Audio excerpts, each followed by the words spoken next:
네, 여러분 이번 장은요 7장 호흡, 순환계와 운동입니다. 호흡에 관련된 것 그리고 심장에서 혈액을 통해서 산소를 어떻게 이동시키는가 이것들을 주로 다루는 단원이죠. 자, 호흡계의 구조는 크게 전도 영역과 호흡 영역 두 개로 나눠져 있습니다. 전도 영역은 공기 통로의 역할, 공기의 습도 조절, 실제 가스 교환은 일어나지 않지만 숨을 쉬는 것들.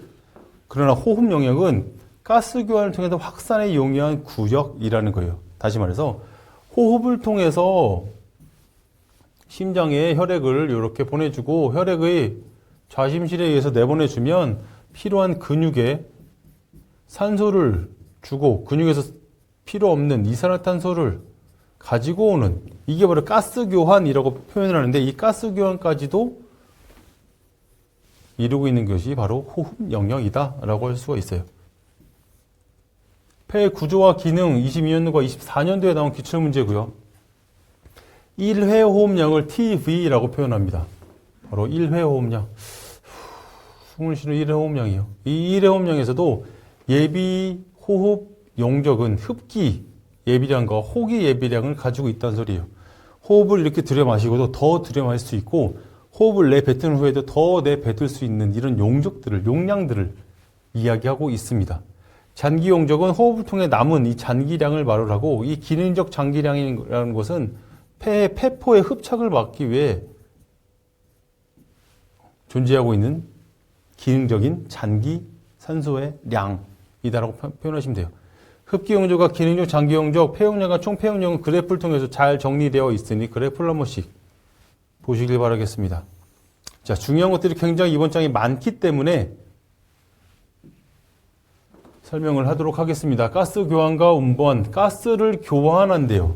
산소를 주고 이산화탄소를 가지고 오는 이 행위 자체를 가스를 교환한다라고 표현을 한다고 했단 말이죠. 폐포 내에서의 가스 교환, 폐는 이렇게 심장, 간, 신장처럼 하나의 기관이지만 이 폐는 이 폐포 덩어리들이 폐포들이 막 모여가지고 이렇게 폐를 형성하고 있다는 거예요. 폐포 하나하나에 산소를 다 머금고 있다는 소리예요. 기체의 분압차에 의해서 확산을 통해서 발생이 된다. 폐포 내에서 가스 교환이. 가스의 분압은 가스의 농도에 의해서 비례할 수밖에 없다. 산소를 또는 이산화탄소를 우리가 어떻게 운반을 하냐, 이동을 하냐라고 했을 때 중요한 점은 산소를 운반하는 것은 혈액에 들어간 산소의 대부분은 헤모글로빈과 화학적 결합을 해서 움직인대요. 헤모글로빈 안에 햄기가 4개가 있어요. 다시 말해서 4개의 햄기에 산소를 붙어서 이렇게 혈액 안에 이동을 하게 되는 거예요. 이게 바로 헤모글로빈과 화학적 결합 상태로 산소를 운반한다라고 표현을 하는 거죠. 용해된 산소에서 용해량은 산소는 약 0.3 볼륨 정도, 산화 헤모글로빈, 근육 내에서 마이오글로빈과 결합해서 미토콘드리아를 운반하는 게 바로 이 산소의 운반 형태이다. 이산화탄소의 운반 형태는 중요한 키워드 첫 번째, 중탄산염 형태로 이산화탄소를 운반하는 게 65% 제일 크다. 두 번째는 카바비노 화합물로 이동을 하는 것이 25%다. 나머지는 혈장 및 적혈구에 녹아서 운반을 한다. 이게 바로 이산화탄소의 운반 방법이다. 라고 할 수 있습니다.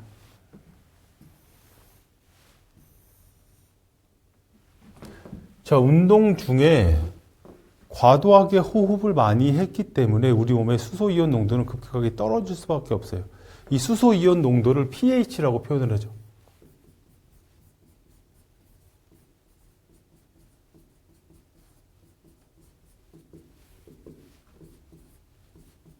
pH라고 표현한다.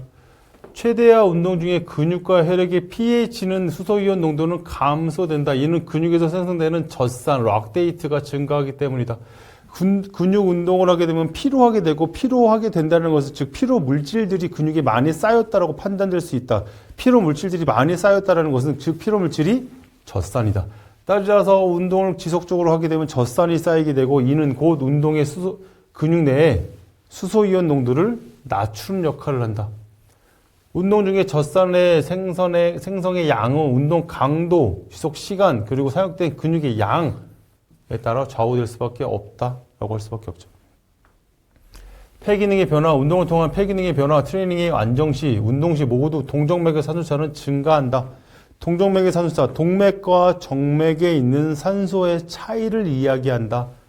동맥에서 O2를, 산소를 100을 가지고 동맥을 통해서 근육으로 갖고 근육에서 운동을 다 하고 쓰고 남은 부산물로 이산화탄소를 가지고 있는데 이 정맥에서는 얘가 동맥, 얘가 정맥이라고 치면 정맥에서는 근육의 산소를 100, 이산화탄소는 10이라고 했을 때 근육의 산소를 떨어주고 이산화탄소를 가지고 왔다면 이 정맥에서는 이 O2가 10, CO2가 100 이러고 가면 정맥의 산소의 차가 90이 된다. 동맥과 정맥의 산소 차가 크면 클수록 이 근육에 산소를 많이 보내줬다라고 판단할 수 있다는 거죠. 따라서 동정맥의 산소차는 폐 기능이 증가한다. 동정맥의 산소차는 근육세포의 산소 소비량과 비례한다. 방금 설명드린 것을 이해하시죠? 동정맥의 산소차의 향상은 조직에서 보다 많은 산소를 추출해서 쓰며 혈액을 보다 효율적으로 배분하는 것이다. 조직에서 산소를 많이 쓸 수 있는 능력들이 향상됐다라고 미로 짐작할 수 있다라는 거죠. 자, 순환계의 구조 중요합니다. 운반의 기능, 순환계는 산소, 영양분, 호르몬들을 운반을 한다. 그리고 또 이산화탄소나 노폐물을 제거한다. 조절 기능은 체온을 유지하고 pH를 유지하고 체액 균형을 유지한다. 그리고 감염을 방지한다. 이게 바로 순환계의 기능이다. 그렇다면 심장. 자, 심장의 구조입니다. 심장의 구조 2020년대 문제가 나와 있고요. 심장이 어떻게 생겼는지, 심장 이렇게 생겼다고 예를 들면 심장은 4개의 방을 가지고 있다.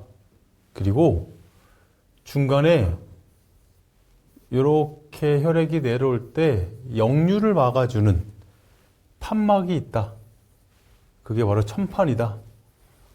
얘가 하는 역할은 혈액의 역류를 막기 위해서이다.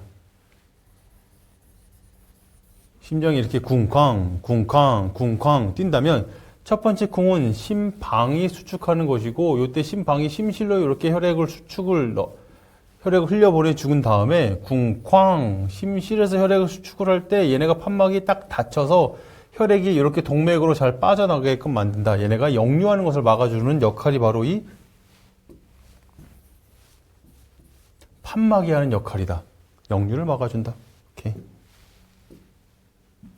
동방결절과 방실결절 이것들은 심방, 우심방이 상대정맥으로 만나는 위치고 심장에서 가장 중요한 이 동방결절은 혈관들이 있으면 여기에 붙어 있다. 그래서 심장의 페이스메이커라고 해서 심장이 스스로 뛸 수 있게끔 만드는 곳이다. 그래서 심장은 불수익은이기도 하고 심장 스스로 뛸 수 있는 공간이 생기는데 이런 결절이 생기는데 이게 바로 동방결절이다.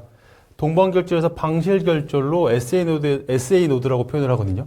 SA 노드. 그리고 이거는 그렇죠. SA 노드에서 이렇게 동방결절로 신호를 보내고 얘가 이렇게 심장 전체로 퍼지게 되면서 심장이 수축할 수 있게끔 만나는 곳이다. 공간이다 라고 생각하시면 됩니다.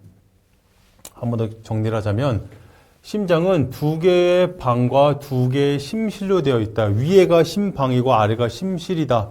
따라서 좌, 심실, 우, 심방이죠. 이 좌측과 우측을 결정짓는 것은 여러분이 이 그림을 보는 방향이 아니고 그림이 여러분들을 보는 방향이에요. 이게 해부학적 자세거든요. 따라서 그림이 여러분들을 보는 방향은 이쪽이 좌측이겠죠. 따라서 이 좌심실, 우심실, 우심방, 좌심방이 돼요.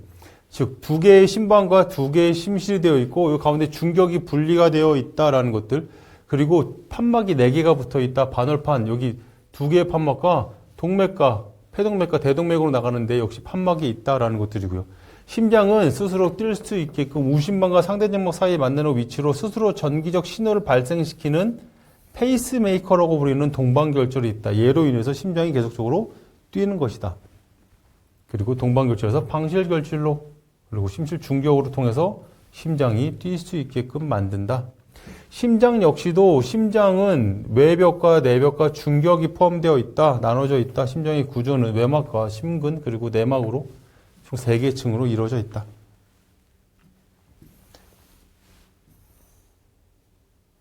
자, 심혈관계 순환 크게 2가지로 나눌 수가 있는데, 첫 번째는 폐순환.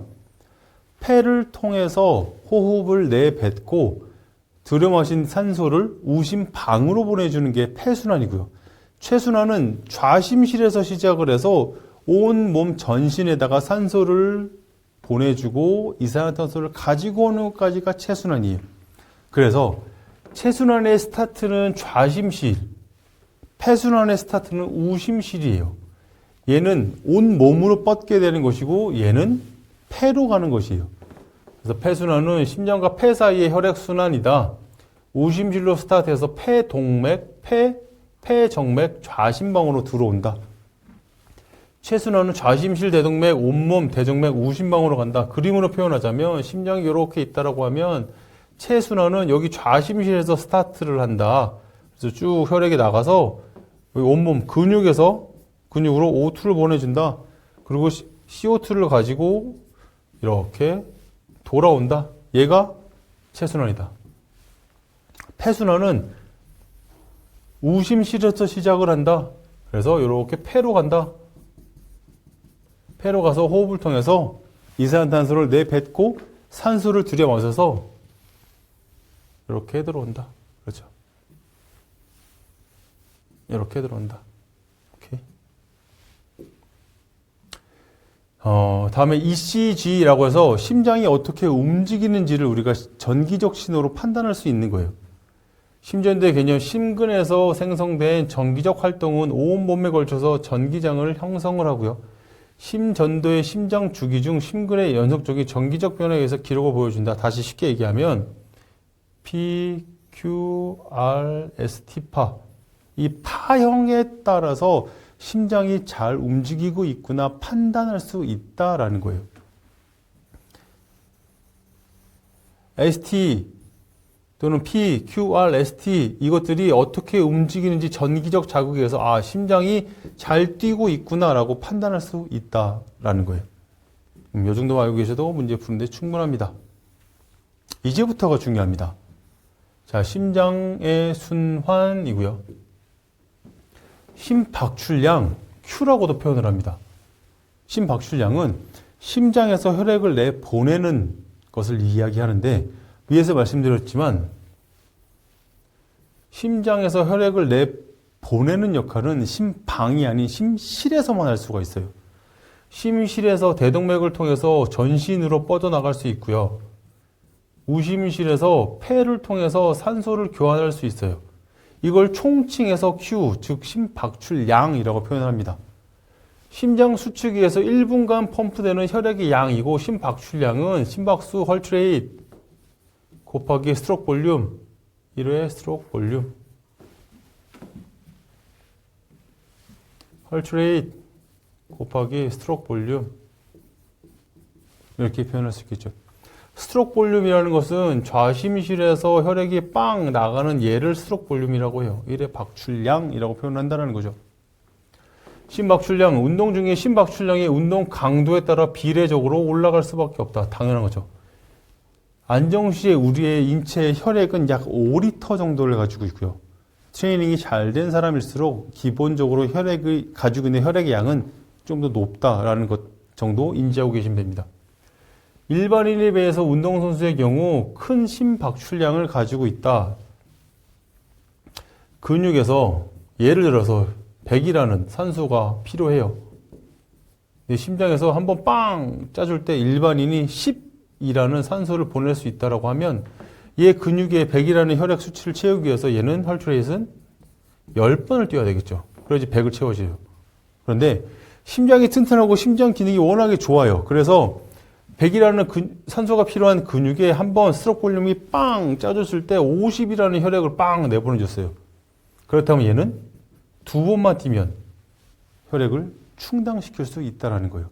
이게 바로 심장이 그만큼 효율적이다라고 표현을 하는 것이고, 이 심장이 효율적으로 되려면 가장 중요한 것은 트레이닝 이펙이에요.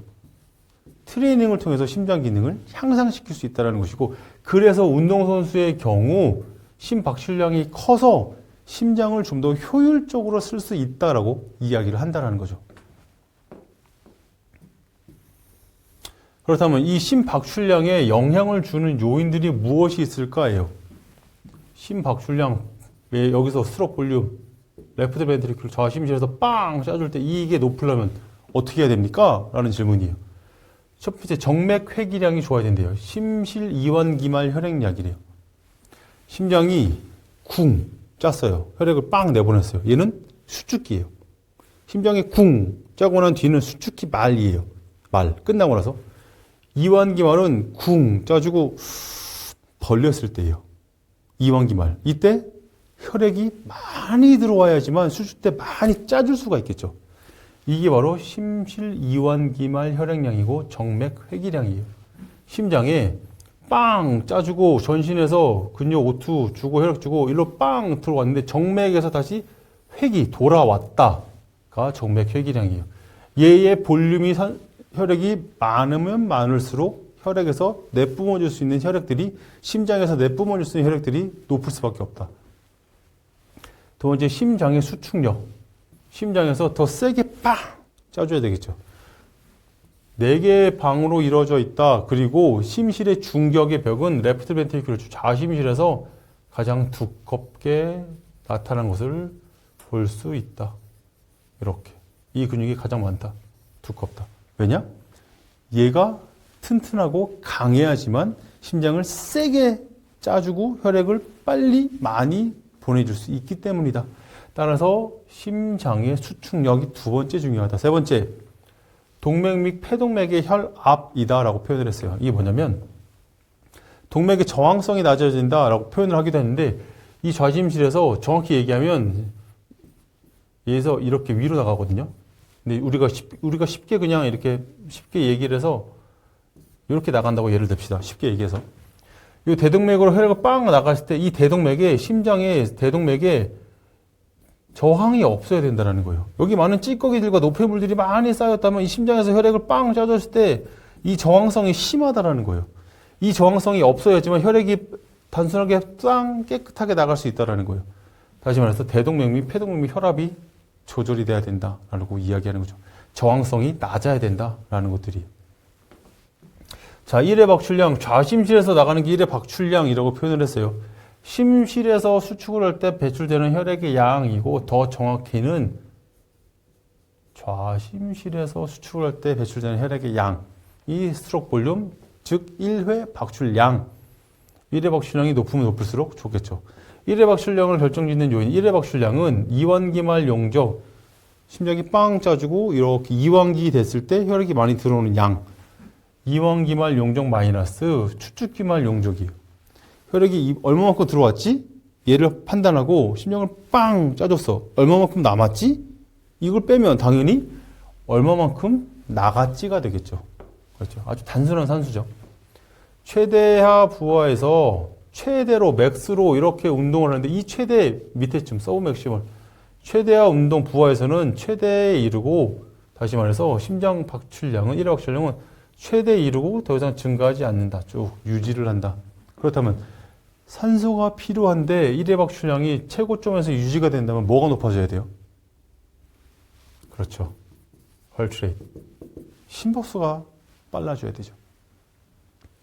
자, 1회 박출량을 결정짓는 요인, 이완기말 용적은 전부하, 당연히 심실 수축 전의 혈액량, 심실이 빵 짜주기 전에 이 심장에 들어있는 혈액의 양을 이야기하겠죠. 심실의 수축력, 그리고 애프터로드 후 부하. 그렇죠. 심실 수축 시 심장에 걸리는 저항, 다시 말했죠. 아까 말씀드린 대로 심실이 빵 수축을 할 때 여기에 걸리는 부하예요. 이 동맥에 얼마나 많은 찌꺼기들이 쌓여 있냐, 얼마나 많이 저항을 하냐에 따라서 심장이 혈액이 나갈 수 있는, 그렇죠, 능력을 이야기할 수 있다라는 거죠.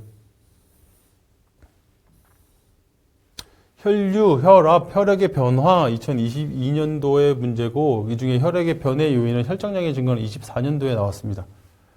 운동 중에 혈압 상승의 원인, 일회 박출량 및 심박출량이 증가하기 때문에 혈압이 상승할 수밖에 없겠죠. 혈관에 혈액을 보내줄 수 있는 압력을 이야기하는 게 바로 혈압이죠. 혈액량이 많게 되면 혈압이 증가할 수 있겠고요. 또 혈액에 수분이 모자라서 점도가 높아지게 되면 당연히 혈압이 높아질 수밖에 없겠죠. 또 하나는 말초 저항의 증가. 아까 말씀드렸지만 혈액이 지나갈 때에 혈관에 찌꺼기들이 많이 쌓인다면, 저항성이 많이 생긴다면 혈압이 높아질 수밖에 없다라는 거죠. 혈관이 혈액이 이렇게 움직이고 있는데 여기에 이렇게 안 좋은 콜레스테롤들이 이렇게 많이 쌓여 있어요. 이 말초혈관이 저항이 이렇게 증대가 된다면 혈액이 보내줘야 되는데 빨리 못 간다라는 거예요. 그렇다면 이 뒤에서 더 큰 압력으로 프레셔로 빵 눌러줘야 되겠죠. 그래야지만 혈액이 이렇게 지나갈 수 있으니까 이게 바로 혈압이 올라간다라고 표현을 한다는 거죠. 혈정량의 증가의 원인은 운동을 통해서 향인형 호르몬과 알도스테론의 분비가 증가가 되면 신장에서 수분을 재흡수가 돼서 따라서 혈장량 자체가 증가하기 때문에 혈액 변화가 생긴다라는 것들이 문제였습니다. 운동과 순환계의 반응, 안정시와 최대화 운동시까지죠. 그렇죠? 자, 안정시의 혈압계통. 시험 문제에 직접적으로 제출되지는 않았지만 우리는 앞선 이론들을 미루어 봤을 때 이것들을 계산할 수 있다. 그렇죠? 안정시의 순환계통의 변화, 심장 크기가 변화된다. 좌심실 또는 심장을 계속적으로 강하게 수축할 수 있는 운동을 했다면 심장 역시 근육이기 때문에 발달된다. 심장의 크기가 변화된다. 심박수가 감소된다. 심박수가 감소된다는 건 무슨 뜻이에요? 적은 심장 박동 수를 가지고 있어도 필요한 근육에 충분한 혈액을 공급할 수 있다를 이야기하는 것이죠. 즉, 심박수가 감소된다는 것은 스트로크 볼륨이 증가했다는 소리죠. 그렇죠. 혈액량과 헤모글로빈이 증가된다. 안정시에 운동을 꾸준히 하게 되면 안정시에 이로운 변화가 생기게 된다. 최대화 운동시는 심장 박출량의 변화와 일회 박출량이 증가되더라라는 거예요. 그렇죠. 이게 증가가 되면 심박수가 감소된다니까. 최대화 운동시. 근육의 혈류량이 증가된다. 심장에서 혈액을 빵 스트로크 볼륨 짜줬는데 이 필요한 근육으로 혈액을 잘 보내주더라라는 거예요. 그리고 근육에서는 근육에 역시 발달이 되어 있으니 모세혈관 밀도도 높고 혈관들이 많아졌으니 심장에서 보내주는 혈액, 심장에서 보내주는 산소, 심장에서 보내주는 영양소를 잘 공급을 받을 수 있는 능력이 높아지더라. 순환계의 변화, 최대 운동 중에는 심장 박출량, 일회 박출량이 모두 증가한다. 심박수가 변화가 된다. 최대 유산소 능력이 향상된다. 근육량의 혈류량이 증가한다. 비훈련자, 운동을 꾸준히 하지 않았는데 어큐트, 이제부터 운동을 시작해야지 라고 하는 사람들 또는 오늘 운동을 했었어 라고 평소에 운동을 안 하지만 하여튼 비훈련자의 심혈관계 변화는 최대 강도까지 운동 강도와 비례해서 심박수가 계속적으로 증가할 수밖에 없다. 최대 강도까지 운동 강도에 비례해서 심박출량도 계속 증가한다. 최대 강도까지 운동 강도에 비례해서 동정맥의 산소가 증가한다. 그렇죠? 이것들이 꾸준한 트레이닝을 하게 되면 다시 이렇게 내려온다. 이렇게 변화가 생긴다. 이게 바로 운동의 순환계의 반응이다. 좀 복잡한 내용들이 있었습니다. 그러나 운동 생리학에서 굉장히 중요한 챕터고 시험 문제가 굉장히 많이 나오는 챕터예요. 심박출량이 무엇인지, 일회 박출량이 무엇인지, 이것들이 왜 증가하는지에 대해서 우리가 잘 알고 있어야 되는 챕터이죠. 자, 이번 챕터 여기까지 하겠습니다. 수고 많으셨습니다.